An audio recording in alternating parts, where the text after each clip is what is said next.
Ok. Merci Saint-Esprit. Merci Saint-Esprit. Aïe, aïe, aïe. Ah, Nzambe. C'est pas... Ok, on va y aller. Nzambe, c'est Dieu. Hein? Si vous m'entendez dire ah, Nzambe, c'est juste ah, Dieu. Vas-y, c'est compliqué pour moi. Ok, je vais essayer. Au fait, ce qui se passe, j'ai du mal parce que il y a des codes, il y a des paroles, quand je les dis, mon esprit se connecte à d'autres réalités. Nous partageons un thème ce matin, l'esprit de la prophétie. Amen. Amen. Amen. Déjà, je vais prier, peut-être prêcher que 10 minutes. Je prie que vous soyez avec moi. Comme ça, je libère la pensée. L'esprit de la prophétie. Ce qui m'a emmené premièrement à prendre ce thème ou à être dirigé vers ce thème, c'est l'histoire de l'Église. Amen. C'est l'histoire de l'Église. La promesse de Joël 2,28 est la promesse qui est donnée au dernier temps, à l'Église de la fin des temps. Amen. Et il est dit, dans les derniers jours, je répandrai de mon esprit sur toute chair. La première chose que nous devons comprendre, c'est que dans les derniers jours, l'esprit est répandu sur toute chair. Moi, j'aurais cru qu'on dirait que l'esprit est répandu sur les croyants, sur ceux qui ont reçu Jésus comme Seigneur et Sauveur. Mais ici, on me dit, je répandrai de mon esprit sur toute chair, sans distinction. On parle de toute chair. Maintenant, je sais aussi que ce n'est pas que des hommes qui ont des chairs. Les animaux aussi ont des chairs. Amen. Donc, je comprends pourquoi, quand Jésus veut rentrer à Jérusalem, il va d'abord checker l'agneau là-bas, parce que toute chair a besoin de recevoir la portion de l'esprit. Et je comprends que lorsque l'homme a péché, c'est que l'homme en soi avait perdu l'esprit. L'esprit ne couvrait plus les hommes. La Bible nous dit dans le livre de Genèse 1er que le verset 2, l'esprit se mouvait. Et donc, je comprends aussi clairement que, au fait, l'action de l'esprit, ce que l'esprit aime en premier, c'est d'abord couvrir ou se répandre ou contrôler les choses. Il ne contrôle pas seulement les choses, mais il contrôle aussi les chairs, tout ce qui existe. Alléluia, est-ce qu'on est ensemble? Donc, je comprends simplement qu'avant que Dieu ne parle, avant que Dieu n'agisse, ce que Dieu fait en premier, c'est répandre son esprit. Amen. Il fait quoi? Il répand ton esprit. On est en train d'aller doucement. Et donc, quand il répand son esprit sur toute chair, et l'action de cet esprit, c'est le prophétique. On dit, je reprendrai mon esprit sur toute chair. Vos fils et vos filles prophétiseront. D'accord? Donc, je comprends une chose, c'est que lorsque on répand l'esprit, l'action des hommes à la réception de cet esprit, c'est de prophétiser. Ok? Maintenant, je me pose la question, mais pourquoi il faut qu'on prophétise? À quoi ça sert? Quel est l'objectif de prophétiser? La Bible me dit dans le livre de Actes 2, le même texte de Joël 2, maintenant cette fois-ci c'est la Pentecôte, quand l'Esprit descend et que Pierre se met debout devant les gens, il prend ce texte et il prêche sur ce texte que nous venons de lire de Joël 2. Il dit, il a été dit dans les derniers jours, je répandrai mon esprit sur toute chair. Et ce que vous êtes en train de voir, ce n'est que l'accomplissement de ce que Joël avait dit. Donc, le premier message de l'Église de Jésus-Christ, le premier message que l'Église de Jésus-Christ entend, c'est que dans les derniers jours, je répandrai mon esprit sur toute chair. Donc, l'Église doit d'abord comprendre que sa place, c'est de parler de la prophétie en premier. Donc, l'Église, j'insiste, doit comprendre que c'est d'abord le prophétique qui est mis en premier. Maintenant, pourquoi Dieu veut qu'on prophétise? C'est quoi la prophétie? Pourquoi l'Esprit de Dieu vient nous couvrir pour nous emmener à prêcher? La première raison, c'est que le Saint-Esprit, quand il vient sur nous pour nous couvrir, il nous emmène à la loi de l'identification qui consiste à ressembler à la personne qui vous couvre. Ok? Donc, le Saint-Esprit en soi, quand il nous couvre, comme c'est l'esprit de la prophétie, il veut d'abord aussi nous identifier à être comme lui, à être aussi des esprits de la prophétie. Ok? Donc, il y a une vérité qui apparaît, qui nous fait comprendre que il y a le grand esprit de la prophétie, mais moi aussi je suis un esprit de la prophétie. Amen. Je suis l'esprit de la prophétie, parce que celui qui me couvre, c'est l'esprit phare, l'esprit source de la prophétie. Et moi qui est couvert par lui, je suis aussi l'esprit de la prophétie. Est-ce que ça passe? Ok. Mais moi j'aurais cru que ça, enfin, lui il prophétise, nous aussi on prophétise sous lui, sous son onction, ça s'arrête là. Mais non. Mais sauf que les prophéties sont des paroles venues d'ailleurs. Les prophéties, c'est des paroles qui viennent de l'avenir. Les prophéties, ce sont des prédictions. C'est des choses qui ne sont pas de notre présent. Pas forcément, il y a des prophéties présentes, mais il y a des prophéties aussi futures. Mais d'abord, le mot prophétie se base d'abord sur un futur. Amen. Bien que ça peut toucher le passé, mais en temps normal, le prophétique ou les paroles prophétiques sont des paroles qui sont des paroles du futur. Maintenant, il y a une autre vérité qui m'intéresse. C'est que cet esprit de la prophétie nous identifie à lui. Première chose. Deuxième chose, nous prophétisons comme lui. Jusque-là, encore très bien. Nous parlons des choses du futur. Aïe. Je vais m'arrêter dans 5 minutes. Mais là, il faut qu'on saisisse cette portion. Amen. Il faut qu'on saisisse ce que je vais dire à partir de maintenant. Donc, la Bible m'apprend dans le livre de Corinthiens, 1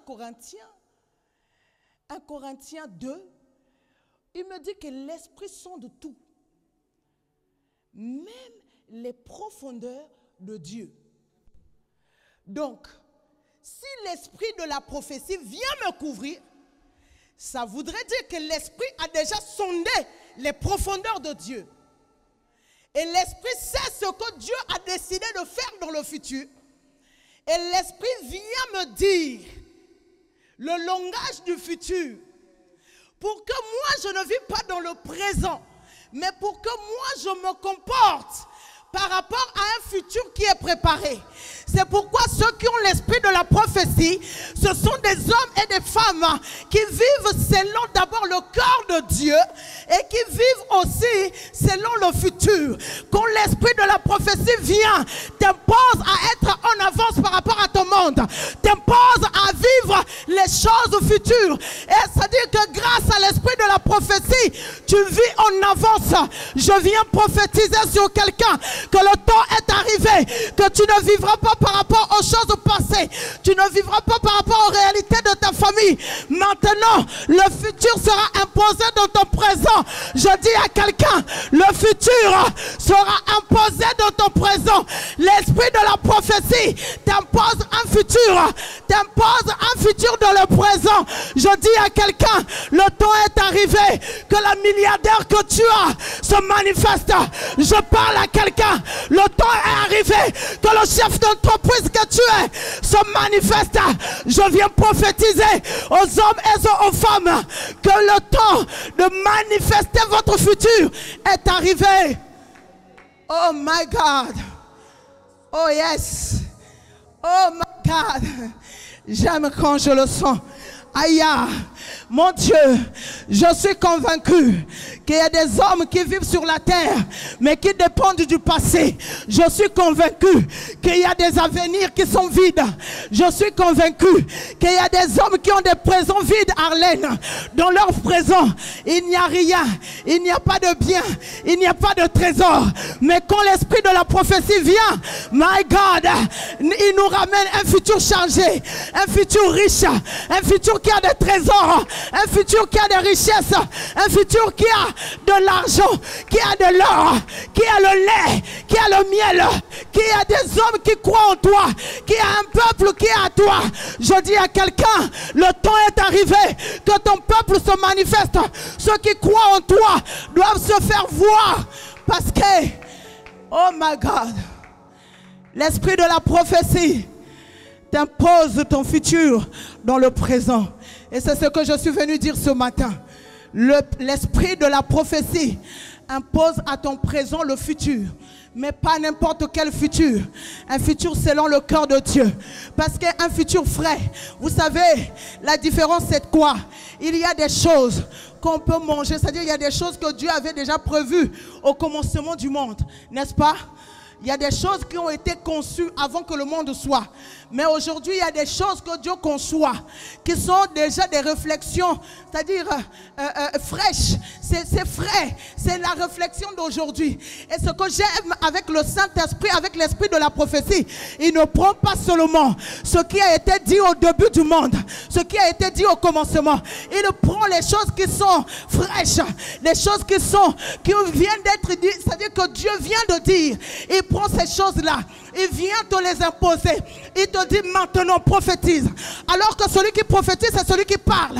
Celui qui prophétise, c'est celui qui, c'est-à-dire impose la réalité à ce monde. Et je comprends que quand le monde a commencé, Dieu a commencé à prophétiser. Mon Dieu, il dit que la lumière soit. J'ai compris. Quand l'esprit de la prophétie t'anime, tu vas commencer à planter dans ton monde des réalités, à planter dans ton monde un autre monde. Je dis à quelqu'un, tu ne subiras pas le monde que le monde t'a imposé, mais le Saint-Esprit vient en toi pour t'imposer un nouveau monde. Aïe, à qui je parle? À qui je parle? À qui je parle? À qui je parle? À qui je parle ce matin? Oh my God.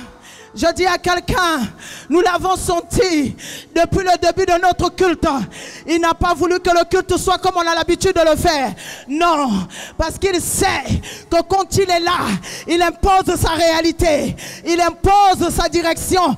Il impose ce qu'il veut nous faire comprendre. Et aujourd'hui, je viens dire à quelqu'un, quand l'esprit de la prophétie parle, ça voudrait dire qu'il te donne un nouveau langage. Mon Dieu, j'annonce à quelqu'un, il y a un nouveau langage pour toi, une nouvelle façon de parler, une nouvelle façon de voir les choses, une nouvelle façon d'agir, une nouvelle façon de marcher. Quelqu'un qu'on a appelé, oh que tu es célibataire, en sortant de ces lieux, dis que la mariée que je suis, aïe, la mariée que je suis, quelqu'un qui était pauvre, en rentrant ici, l'esprit de la prophétie l'emmène à parler, que le nouveau milliardaire que je suis, oh my God, s'en va dormir. Je dis ceci, quelqu'un qui est rentré ici malade, avec des os abîmés, l'esprit de la prophétie l'emmène à dire, la personne en bonne santé que je suis, va se diriger pour aller se reposer. Je dis le langage change, je dis le langage change, je dis que le langage change. On ne parlera plus des langages, oh, des personnes faibles, mais on parlera des langages des personnes riches, des personnes puissantes, des personnes redoutables. J'annonce à quelqu'un, tu es redoutable dans ton domaine, tu es redoutable dans ce que tu fais, tu es redoutable.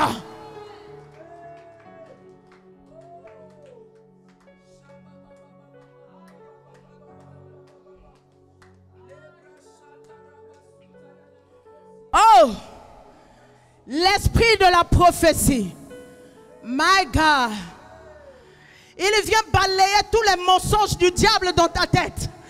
Il vient balayer tout ce que le diable a eu à dire sur toi.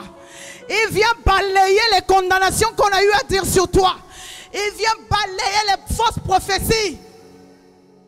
Oh, vous savez, il y a ce qu'on appelle les prophètes du diable. Ils viennent avec leurs prophéties. Condamnation sur condamnation. Tu ne verras pas, tu seras ceci, tu seras cela. Toujours le malheur, le malheur, le malheur. On ne goûte même pas à un Dieu bon.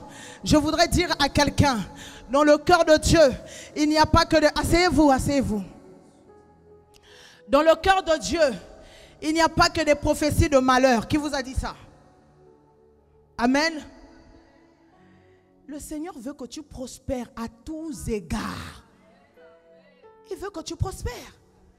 L'objectif de Dieu, au fait, Église, le premier message qui a été donné à l'Église, c'est le message, vos fils et vos filles prophétiseront. C'est le premier message. Et aujourd'hui, nous avons perdu ce premier message. Nous entendons, je ne dis pas qu'il ne faut pas écouter d'autres réalités spirituelles, je n'ai pas dit ça. Amen. Mais je prends juste à quelqu'un que l'esprit de la prophétie, quand l'esprit de la prophétie parle, quand l'esprit de la prophétie sondra, te dit de parler, dans le langage de l'esprit de la prophétie, il a déjà réglé le problème de tes autels. Il a déjà réglé le problème de tes lois. Il a déjà réglé le problème de tes ennemis. C'est-à-dire le sort de tes ennemis est déjà géré. Amen. Quand l'esprit de la prophétie parle, ça veut dire que l'esprit de la prophétie a déjà sondé toutes choses, a déjà pesé toutes choses. Et quand l'esprit de la prophétie parle, c'est parce que l'esprit de la prophétie a déjà vu que toi, dans ce qu'il est en train de dire, tu arriveras. Sinon, il ne parlera pas. Amen. Si cet esprit parle, parce que cet esprit connaît l'issue et il sait comment la finalité sera. Je ne sais pas comment le diable a prévu ta finalité, mais l'esprit de la prophétie a prévu une autre finalité. Et l'esprit de la prophétie sait comment tu finiras quelque chose. Mon Dieu, le diable a prévu que tu finiras dans la tombe. L'esprit de la prophétie a prévu que tu finiras sur le trône. Ah, l'esprit de la prophétie a prévu que tu arriveras. Je viens dire à toutes les personnes qu'on a dit que vous ne pourrez pas. Je le dis, sous l'onction de l'esprit de Jésus, sous la puissance de l'esprit de Jésus, que l'esprit de la prophétie a une autre définition fine. Amen. A une autre définition. Vous savez, oh, si vous ne le côtoyez pas, si vous n'êtes pas sous sa couverture, il y a des choses, vous pouvez passer à côté. Mais, Yaya, si on est sous sa couverture, peu importe la souffrance et le malheur, on finit victorieux. Parce que Dieu a une autre fin. Amen. Je l'ai compris cette semaine. J'ai compris au plus profond de moi que les réalités qui viennent devant moi, ce n'est pas les fins que Dieu veut. Dans tout ce qui est challenge dans ma vie, il y a une autre fin qui a été composée par l'esprit de la prophétie. Amen. Amen. Écoutez, fils, on peut nous dire que vous n'irez nulle part, sacerdoce. Mais nous avons reçu aussi de Dieu que nous aurons des milliers d'églises. Amen. Nous l'avons reçu de Dieu. C'est-à-dire que ce qui m'intéresse ici, fils, c'est que l'esprit de la prophétie a été avant même que ce monde soit créé. La Bible me dit que Dieu, au commencement, Dieu créait les cieux et la terre. Et l'esprit de Dieu se mouvait. Amen. Il se mouvait. Pourquoi il se mouvait? Il se mouvait pour contrôler d'abord l'abîme. Parce qu'on parle de l'abîme. Le verset 2 parle des ténèbres et de l'abîme. On dit qu'il se mouvait sur la surface. Il y avait des ténèbres à la surface de l'abîme et l'Esprit de Dieu se mouvait. On nous parle des ténèbres et de l'abîme. Deux réalités qui ne sont pas moindres. Asseyez-vous les amis, je vais finir. Moi avec mes 5 minutes, je vais finir, ça c'est sûr. Je vais finir. Il y a les abîmes et il y a les ténèbres. Les ténèbres et les abîmes, ce sont des fatalités. Ce n'est pas des choses moindres. Au fait, ce qui me dérange et ce qui m'arrange, c'est qu'il y a des fatalités qu'on ne peut défaire, qu'on ne peut, c'est-à-dire détruire. On ne peut pas détruire l'abîme. On ne peut pas détruire les ténèbres. Mais moi, j'aurais peut-être espéré, ou encore, même pas espéré, j'aurais peut-être voulu voir que l'abîme et les ténèbres emportent sur l'esprit. Pour voir la colère de l'abîme et surtout pour voir sa ténacité. Pour moi, si c'est une réalité fatale, ça veut dire qu'à un moment donné, ça allait prendre l'emprise sur l'esprit. Amen. Mais le problème, c'est que ce qui m'intéresse, prophétesse Déborah, c'est que l'esprit de la prophétie a commencé à mouvoir sur les ténèbres et sur l'abîme. En d'autres termes, l'esprit de la prophétie regardait les profondeurs de l'abîme et gérait déjà, connaissait des quartiers obscurs de l'abîme. Il savait où l'abîme peut aller, où l'abîme peut s'arrêter. Et je suis convaincu, je n'ai pas fait d'exégèse biblique, si ce n'est qu'en théologie que j'ai eu à le faire. Je ne suis pas bibliste de formation, si ce n'est que théologienne de formation. Mais je suis persuadée d'une chose, que la personne qui a poussé Dieu à dire que la lumière soit, c'est l'esprit qui mouvait sur les ténèbres et l'abîme. Amen. Si l'esprit n'avait pas maîtrisé, la prophétie ne serait pas. La création du monde n'est qu'une prophétie. Parce que dans la prophétie, on dit que les choses soient.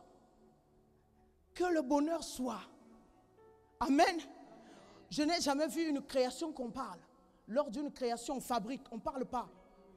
Mais là, on est en train de voir une création, une réorganisation où on prophétise. Amen. Donc, la vérité, les amis, c'est qu'il y a 10 000 façons de faire avec l'esprit de la prophétie. L'esprit de la prophétie ne néglige pas vos abîmes. Aïe. L'esprit de la prophétie tient compte de vos ténèbres. Au fait, je n'ai pas envie de dire qu'il ne tient pas compte. Il tient compte. Il tient compte de vos ténèbres. Mais les ténèbres ne lui empêchent pas de créer sa réalité. Parce que s'il ne tenait pas compte des ténèbres, il n'allait pas séparer. Amen. Le fait de séparer, c'est qu'il tient compte des ténèbres. Je voudrais dire à quelqu'un, Ce qu'ils ont dit, on va le garder comme un témoignage. On va le garder comme un témoignage. Mais la vérité, c'est que sur ce témoignage-là, on créera une autre réalité. Amen. On créera une autre réalité. On créera la lumière. On dira à la lumière. Vous savez, j'ai entendu le témoignage de l'un de mes pères, le Bishop Ouattara. Il y a une de ses filles qui a accouché sans trompe. Il y a des examens, les échos, qui démontrent qu'elle n'a pas de trompe. Pourtant, la réalité est là. Dieu aussi est venu dans cette réalité, a planté l'enfant jusqu'à l'accouchement. Les deux réalités ont cohabité ensemble.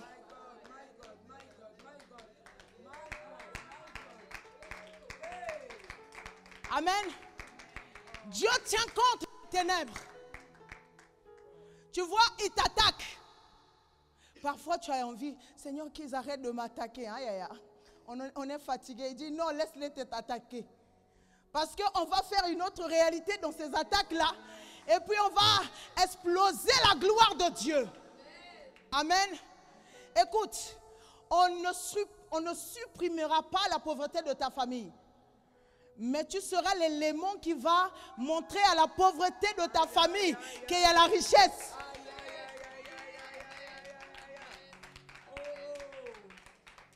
J'ai l'impression que c'est pour les Quinois ce message. Est-ce que c'est pour vous ici là même? C'est pour mes frères de Mbandaka là-bas, je pense. Est-ce que c'est pour ici? Oh! En fait, quand l'Esprit de Dieu a commencé à m'éclairer sur l'esprit de la prophétie, j'ai dit, oh, je bénis Dieu. Vous savez, moi j'ai fait le ministère prophétique. Hein. J'ai fait 17 ans en tant que pasteur. En 2006, on a prié pour moi en tant que pasteur. Et même, je ne disais pas aux gens qu'on avait prié pour moi. Je cachais ça. 17 ans. Mais après, quand je suis rentrée dans les eaux prophétiques, j'ai dit, wow, c'était goûteux comme ça, c'était aussi bon comme ça. J'ai dit, pardon, je regrette mes 17 ans perdus avec l'onction pastorale parce que, non, un ministère où tu gardes la même réalité, mais tu fais fleurir une autre chose, une autre réalité. Oh! Amen. Écoutez les amis, quoi qu'il se passe, peu importe les challenges qu'on a, peu importe les souffrances qu'on a, n'oubliez jamais que l'Église avait reçu un mandat de l'esprit de la prophétie. Et peu importe nos difficultés, on ne doit pas oublier que ce que Dieu nous a donné est plus riche. L'esprit de la prophétie. Ça voudrait dire que quand j'arrive devant des réalités contraires, j'ai quand même un esprit qui me couvre. Et c'est à moi de me rendre compte que j'ai déjà été identifié à l'esprit de la prophétie. La seule chose qui me reste à faire, c'est de parler.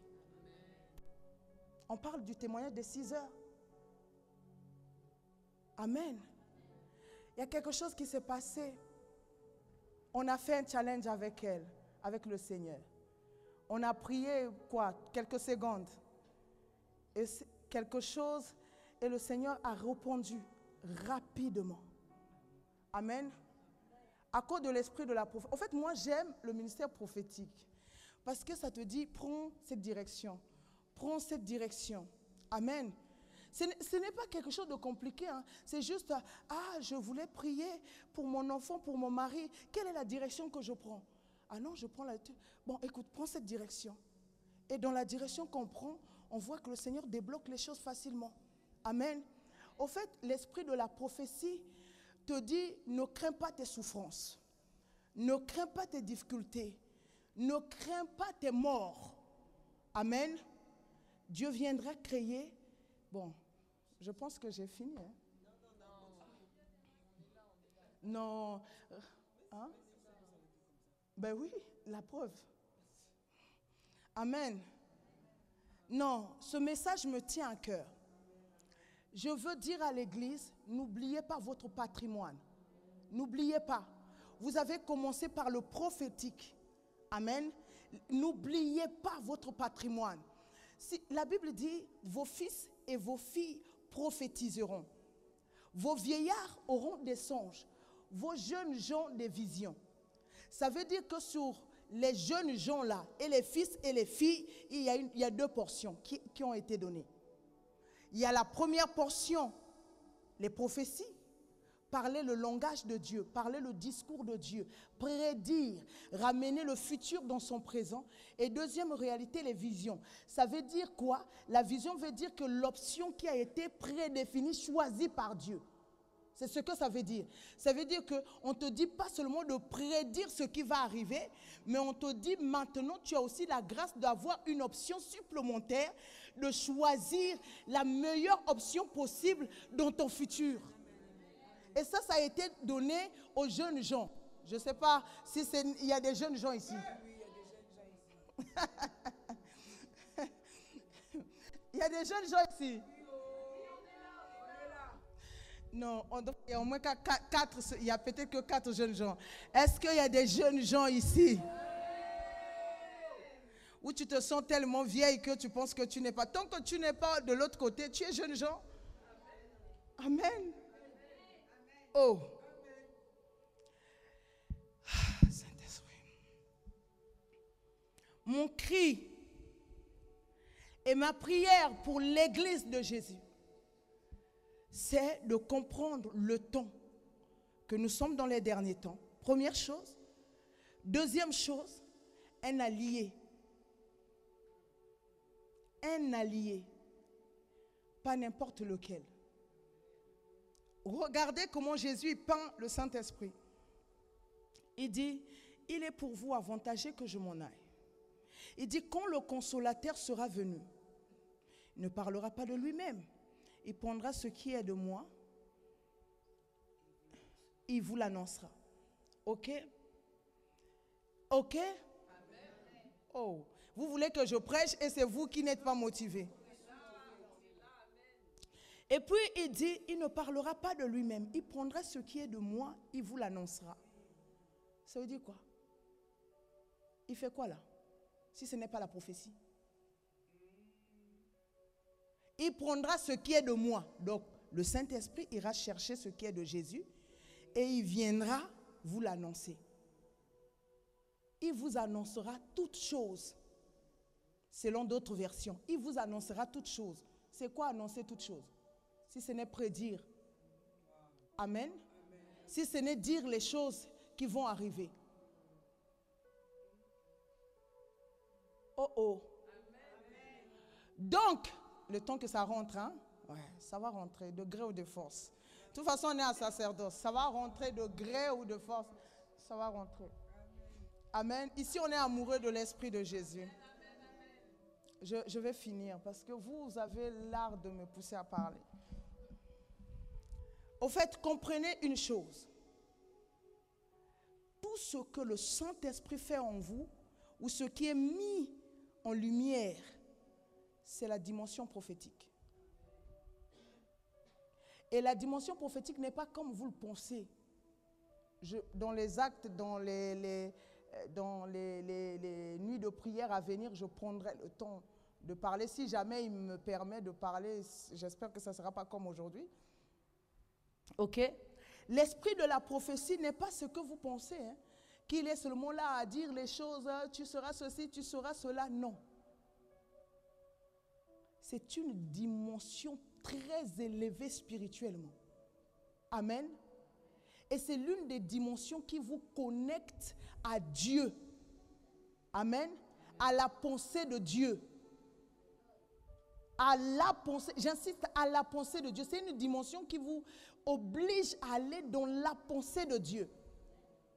Aller vraiment dans le cœur de Dieu. Et c'est une dimension tellement riche au fait. Parce que cette dimension vous met, c'est-à-dire en lumière et vous montre les choses telles que Dieu les veut. Et donc, tu ne peux pas avoir l'esprit de la prophétie si tu n'es pas un adorateur. Lèvons-nous. Parce qu'il y en a, les yeux se ferment naturellement. Je compatis. D'autres sortent du travail. Je sais que la journée a été longue. Je voudrais juste que vous rentrez avec quelque chose. Mets ta main sur ton cœur. Et cette phrase, tu vas le répéter. Impacte-moi l'esprit de la prophétie. Dis-le 7 fois. Deuxième. 3. 4. 5. 6. 7. Alors, sois impacté. Que personne ne te vole ce que tu as reçu ce matin. Amen. Je vous prie que personne ne vous vole ce que vous avez reçu ce matin. Oh, j'insiste encore, que personne ne vous vole ce que vous avez reçu. Écoutez, n'ayez pas peur de vos réalités. Introduisez simplement l'esprit de la prophétie. Je pense que les peu de mots que le Seigneur nous a dit sont tellement riches. Amen. Alors, prenez cette richesse et marchez avec cette richesse dans votre vie. Nous levons nos mains et nous allons clôturer ces moments. Seigneur Saint-Esprit, nous voulons te dire merci encore pour ta grâce. Nous te disons merci pour ton esprit. Nous te disons merci pour tes œuvres. Nous te disons merci, Seigneur, ô Dieu, pour ce que tu as fait ce matin au milieu de nous. Nous te disons merci, Seigneur, ô Dieu de gloire, pour ta richesse qui a été déployée en ces lieux, pour des vies qui ont été transformées, pour tout ce que tu as prévu et tout ce que tu as fait au milieu de nous. Nous te remercions de tout notre cœur. Que ce week-end soit un week-end riche, un week-end rempli, Seigneur, ô Dieu, de ta présence et de ta puissance. Dans le nom puissant de Jésus, nous avons ainsi prié, nous disons Amen.